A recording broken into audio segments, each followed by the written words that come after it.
मोला माया कर ले राजा,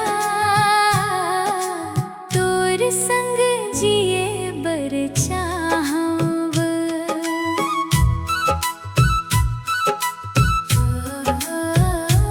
मोला माया कर ले राजा, तोर संग जिए बर चाहव। तोर हंसी के जादू रोज रोज मैं खो जाऊं। मोला माया कर ले राजा, दिल मन तोर नाव बस गे। पहली नजरिया माँ देखे के बाद मोरी सपना रंगीन हो गे। जब ले तोला देखे वो सजना, नींद मोर उड़ गे रे। तोर मीठ मीठ गोठ सुन के दिल मोर जुड़ गे रे। तोर चाल लगे हवे पवन जैसे, तोर चेहरा चंदा के समान।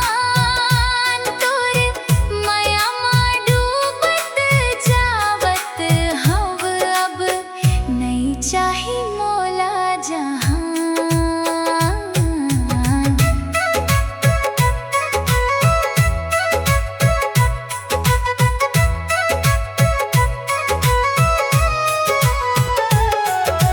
मेला घूमे पर संग ले जावे, हाथ पकड़ के धीरे धीरे। रंग बिरंगी सपना दिखावे, रही वो दोनों जी के जी रे। तोर संग हंसी खुशी बांटबो, दुखला ई हाले दूर भगाबो। मोर जिंदगी के हर एक पल माँ तोर संग माया के गीत गाबो। तोर बिना सुनसान लागे ये दिल के हर कोना। आजा राजा गले लगा ले, तैच मोर सपना सोना। मोला माया कर ले राजा,